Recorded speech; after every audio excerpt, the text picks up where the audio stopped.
الحمد لله وكفى وسلام على عباده الذين اصطفى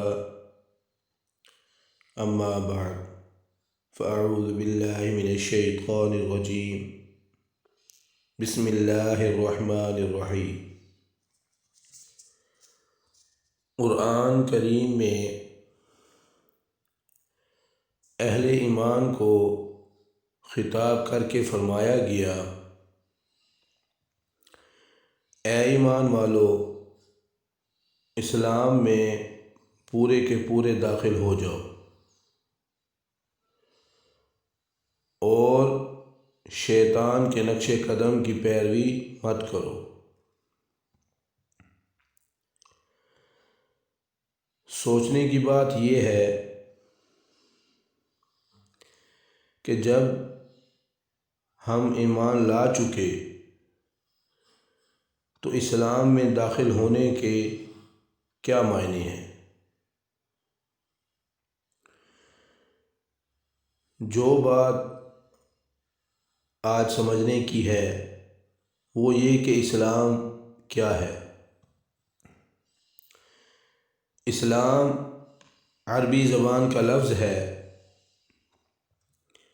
اپنے آپ کو کسی کے آگے جھکا دینا، کسی بڑی طاقت کے سامنے اپنا سر تسلیم خم کر دینا اور اپنے آپ کو اس کا تابع بنا لینا کہ وہ جیسا کہے اس کے مطابق انسان کرے۔ یہ اسلام کے لغوی معنی ہیں۔ قرآن کی اصطلاح میں اسلام کے معنی یہ ہیں کہ انسان اپنے آپ کو اور اپنے پورے وجود کو اللہ تعالیٰ کے حکم کے آگے جھکا دے، اور جب اللہ تعالیٰ کا کوئی حکم آ جائے تو یہ نہ پوچھے کہ اس میں عقلی حکمت اور مصلحت کیا ہے، بلکہ اس کی تعمیل کرے اور جو حکم بھی اللہ تعالیٰ کی طرف سے آئے اسے قبول کرے۔ اس لیے کہ ہم اگر اللہ تعالیٰ کے حکم کو بے چونچرا نہیں جانیں گے بلکہ اپنی عقل اور سمجھ استعمال کر کے یہ کہیں گے کہ یہ حکم تو بیکار یا بے فائدہ ہے، یا یہ حکم انصاف کے خلاف ہے، تو اس کا نتیجہ یہ ہوگا کہ ہم اپنی عقل کے غلام بن کر رہ جائیں گے۔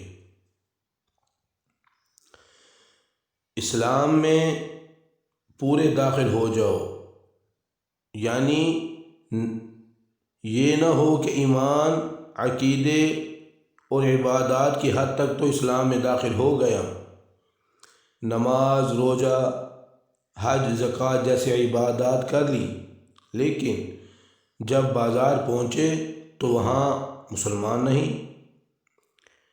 حالانکہ اسلام محض عبادتوں کا نام نہیں بلکہ اپنی پوری زندگی کو اللہ تعالیٰ کے حکم کے تابع بنانا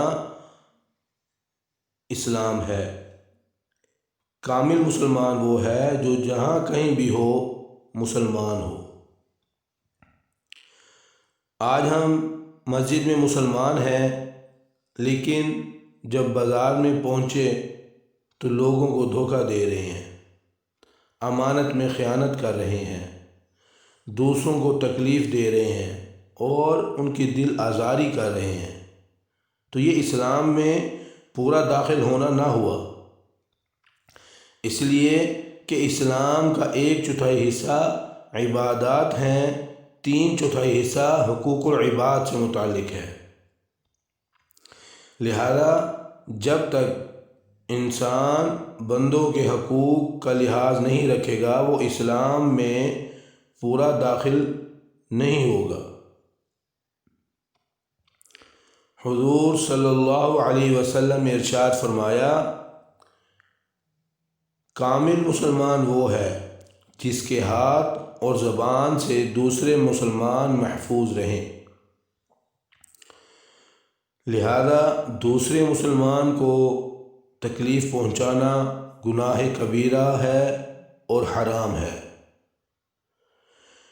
مسلمان کا فرض یہ ہے کہ اپنی ذات سے کسی دوسرے کو تکلیف نہ پہنچائے۔ مثال کے طور پر آپ گاڑی لے کر جا رہے ہیں،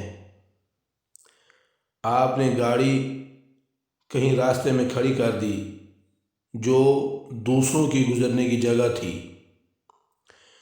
اب آپ تو یہ سمجھ رہے ہیں کہ ہم نے زیادہ سے زیادہ ٹریفک کے قوانین کی خلاف ورزی کی ہے، اور آپ اس کو دین کی خلاف ورزی اور گناہ نہیں سمجھتے۔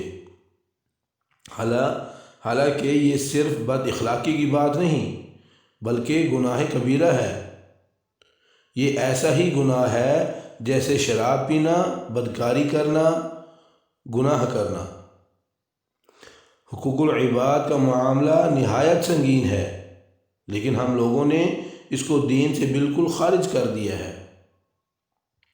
حالانکہ قرآن کریم تو کہہ رہا ہے کہ اے ایمان والو، اسلام میں داخل ہو جاؤ، آدھے نہیں بلکہ پورے کے پورے داخل ہو جاؤ۔ تمہارا وجود، تمہاری زندگی، تمہاری عبادت، تمہارے معاملات، معاشرت، اخلاق، ہر چیز اسلام کے اندر داخل ہونی چاہیے۔ ان کے بغیر تم صحیح اور کامل مسلمان نہیں بن سکتے۔ یہی وہ چیز تھی جس کے ذریعے در حقیقت اسلام پھیلا ہے۔ اسلام محض تبلیغ سے نہیں پھیلا بلکہ اہل اسلام کی سیرت و کردار سے پھیلا ہے۔ مسلمان جہاں بھی گئے انہوں نے اپنی سیرت کردار کا لوہا منوایا، جبکہ آج ہماری سیرت و کردار دیکھ کر لوگ اسلام سے متنفر ہو رہے ہیں۔ میں آپ حضرات سے گزارش کرتا ہوں کہ 24 گھنٹوں میں سے کچھ وقت دین کی معلومات حاصل کرنے کے لیے نکالیں۔ خدا را یہ بہت ضروری ہے۔ مستند کتاب خود اور گھروں میں پڑھنے سنانے کا معمول بنائیں۔ آج مشکل یہ ہے کہ ہم لوگ دین کی تعلیمات سے واقف نہیں۔ اگر ہم اس طرح کا معمول بنا لیں تو انشاءاللہ بہت فائدہ ہوگا اور ہمارے دلوں میں دین پر چلنے کا جذبہ پیدا ہوگا۔ اللہ تعالی ہم سب کو ان باتوں پر عمل کی توفیق عطا فرمائے۔ وما علینا الا البلاغ المبین۔